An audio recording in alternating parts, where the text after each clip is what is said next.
Hello.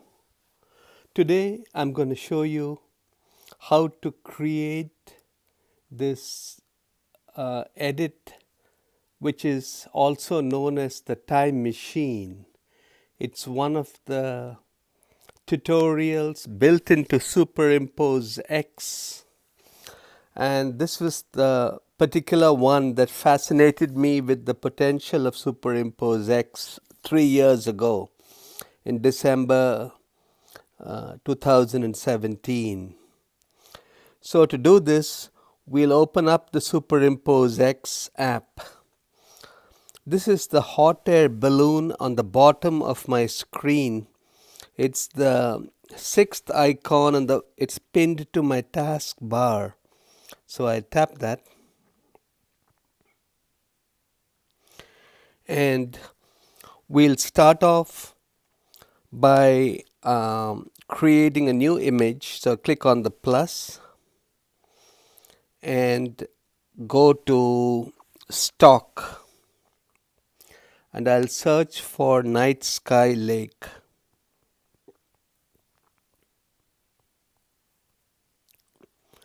The stock images actually, as you can see from the bottom right logo, are looking up in Pixabay, which is a royalty-free site.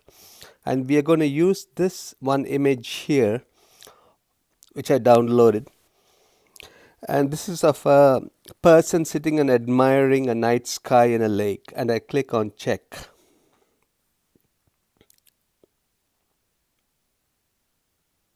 So I've loaded that as a new image. Now we also want to locate an image of a clock face which looks like an antique clock. We can do this by searching in Google something like zodiac, vintage clock, etc. In this particular edit for SuperimposeX, I'll again click on plus, photo layer, and go to stock, and I'll choose on Celtic knot, and I'll pick up this one, and I've checked this and got it into my image. Now this is a rectangular image, as you can see from the blue rectangle. So I'll click on the layer and go to auto crop, and that cropped it down to a tight square, which is and I'm going to editor in the bottom. I'm going to distort, transform, and I will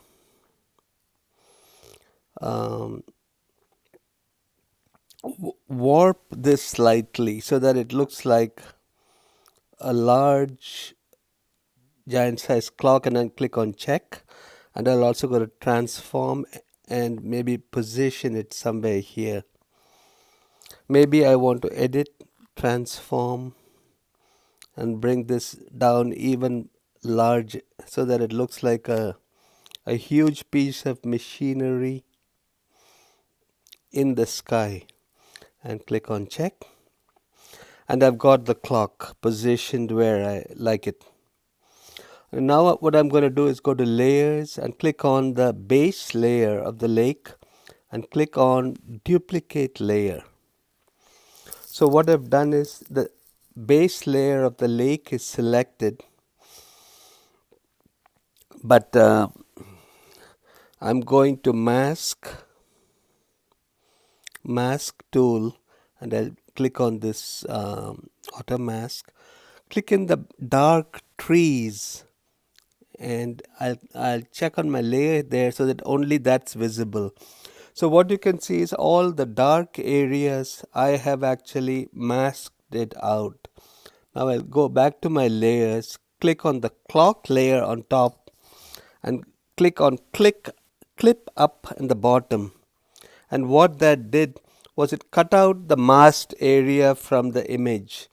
So now if I go here, you can see that the clock, the time machine, is behind the trees. Now I'll go to layers, add layer, and empty layer, and I'll go to transform fit to canvas. So I've got a huge empty layer, and I'm going to editor, and I'll go to my tools, and I think let me find the brush, tools, brush, paint, and I'm going to choose paint number, the option 9, the brush number 9 on the new layer. Settings, I'm going to choose on color, and I'll try to choose some color from here, like a golden one.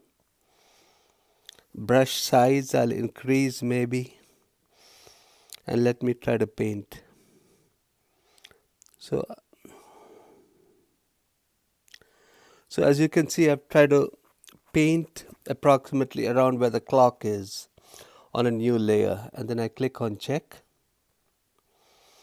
And now I'm going to tools again, and I'm going to one of my tools, effects I think, and zoom blur, and I'll move this behind and position it so that it looks like rays of light coming out from the giant clock. I click on check, and then what I need to do is maybe just tweak it a little bit. I'll go to filter, colors, adjust the hue and saturation a little bit to blend more with the background.